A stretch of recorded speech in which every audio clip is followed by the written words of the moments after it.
people are going to harm themselves while they play it? I actually, Scott, as I say, I watch way too much football. I go to the Super Bowl every year, and I do so without the slightest compunction. I don't feel any ethical reason why I shouldn't watch and enjoy. People get hurt riding bicycles. There are far more deaths bicycle riding than there are in football, and we all watch the Tour de France.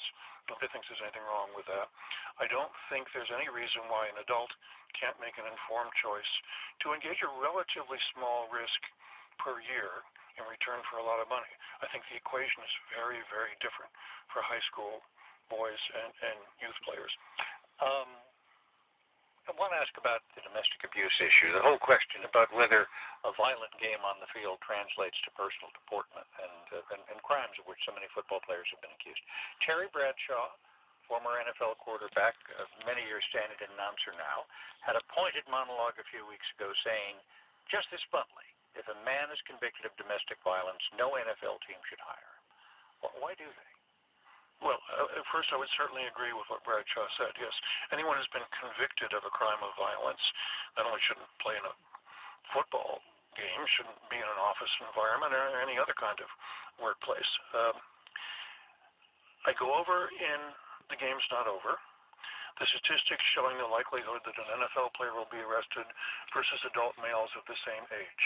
And it turns out that an adult male of the same age is 3 times more likely to be arrested than an NFL football player.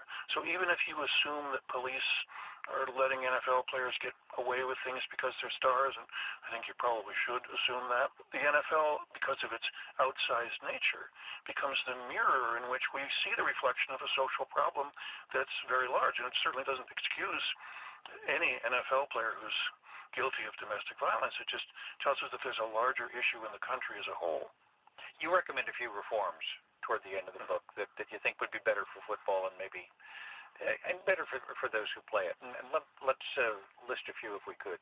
You say get rid of kickoffs. Yes, head injuries are far more likely on kickoffs than any other play because both sets of players are running directly toward each other at full speed. And eager, if you're on the taxi squad, if you're on the kickoff and kickoff return squad, they're eager to show what they can do. Exactly. If you talk to high school coaches about this, and I think high school coaches would be very big on eliminating kickoffs, it's the second string guys who play special teams. They want to impress the coach by being reckless. So some second string 17-year-old who's never going to play in college anyway recklessly injures himself on the kickoff, and the solution to that is get rid of kickoffs. You would recommend requiring every team to disclose the amount of painkillers their players are taking? Yes, there have been many NFL scandals in recent years. I think the scandal that hasn't happened yet and will is painkiller abuse. This is a game that generates a huge amount of pain, and yet the players play recklessly and seemingly fearlessly as if they didn't care what damage they did to their bodies. That's because they're drugged. But if each team had to disclose the volume of prescription painkiller it consumes, I think the country would be scandalized. Greg Easterbrook, his new book, The Game's Not Over, In Defense of Football. Thanks so much for being with us.